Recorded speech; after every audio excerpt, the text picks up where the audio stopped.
Welcome back to Living Local. It is no fun when your furry friend is struggling with scratching.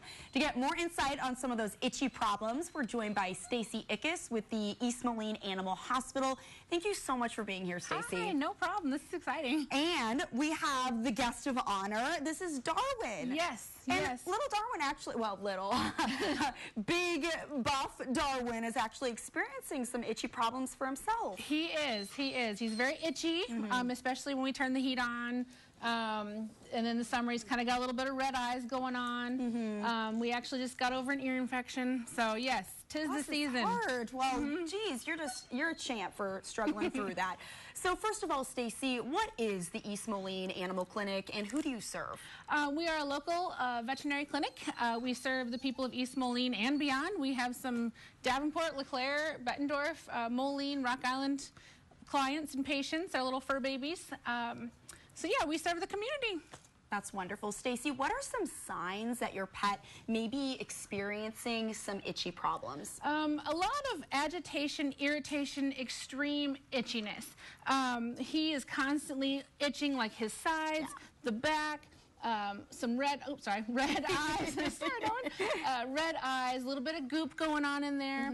A lot of times you'll see them licking their paws really red and just they cannot stop and they just are not having a good time. I think Darwin likes when I scratch his lower back because he stopped whining there, so maybe that makes him feel good. What are some ways to prevent some of those itchy issues?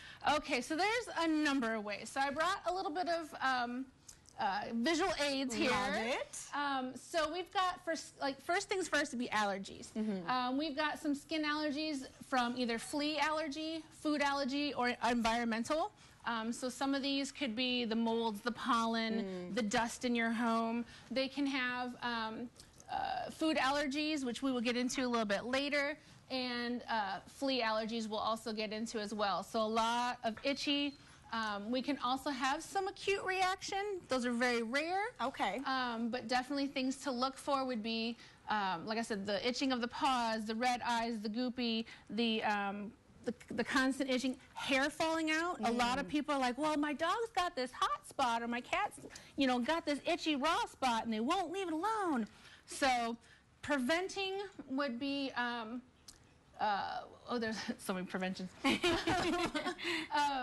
Treatments would be pills, tablets, injectables, medicated wipes.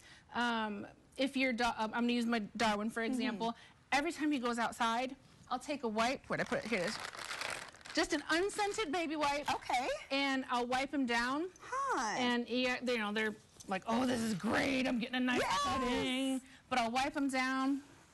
Get the paws too. Get the paws, in between the paws. Okay, that's the key. That is where they're licking a lot of times. Like I said, the unscented baby wipes to wipe off those allergens from the hair coat so they do not affect the skin, so they get them right off of there. Stacy, I was telling you, my Chiweenie, she has been licking her paws ever since we moved to the Midwest from Texas. And so I may have to try the baby wipe thing because we put her on pills and didn't seem to remedy the problem. So those are good things to know. There's some medicated shampoos out there. You can also use, if you want to start with over-the-counter, oatmeal, shea, tea tree. It's okay to bathe your dog, especially if they're itching. Yeah. Every other day if you have to, because you're getting those allergens off of the hair coat. Okay, good to know. Yes. When should a pet owner bring their pet into a clinic? What's that point where like, okay, I really need to get Darwin in to see somebody? When they're constantly in a state of discomfort, constant itching, things that just are not getting better by themselves, hair loss, tons of chewing, the hair loss thing, raw spots. Sometimes you'll find their skin is actually scabbing up.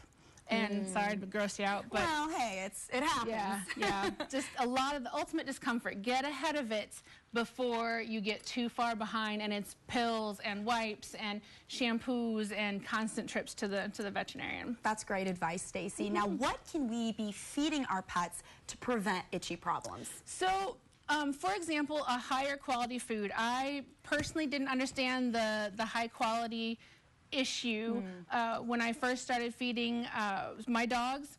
And I would say the best to have would be your prescription foods.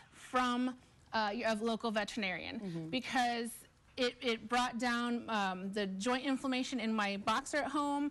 He had seasonal alopecia, no more hair loss.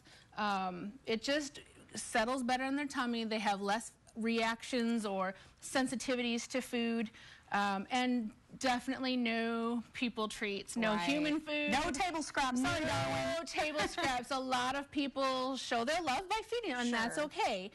But getting less, feed them a dog food. If you have to feed them from the table, give them some dog food. Give them some boiled chicken.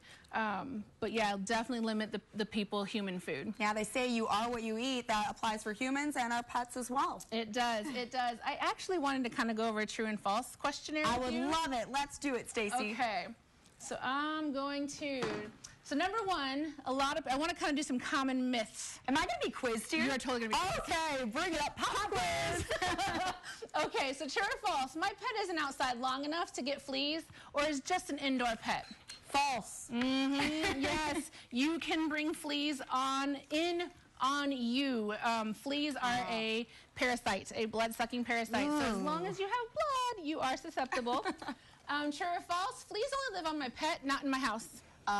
False. Yes. I don't even want to say it, but yeah, it's probably false. Yeah, people are like, oh, but I vacuum, I keep a clean house, and just because you're seeing the adult flea or don't know if you see it, the pupa stage, the egg stages, they're all in the carpets. They make a cozy little, home, your covers, your pillows. They get all comfortable in there. Yep. So true or false, there's only a couple of fleas. That means it isn't a big problem. False. I'll get into that here in a second. That you're going to just, whoop. Okay. True or false, flea control is a year-round issue, even during the winter. Yeah, I would say that's true. Their life stages is completely, it can go for years, and you can think you got it matched, and then boom, they have an explosion. Last but not least, a healthy pet can still get fleas. True. Yes. Unfortunately. You have blood, you can get fleas. Does not matter. So, zoomed in graphics of the fleas. So because they can stay in the home. I know, right? I'm just looking at the words larvae, eggs. Hey, we gotta educate ourselves. Yes, because a lot of people say, well, I don't see them on my pet. Yeah. Or my pet doesn't have fleas, I'm on, flea collar, or that does not matter. You've got your adult flea that could lay as many as 50 eggs a day.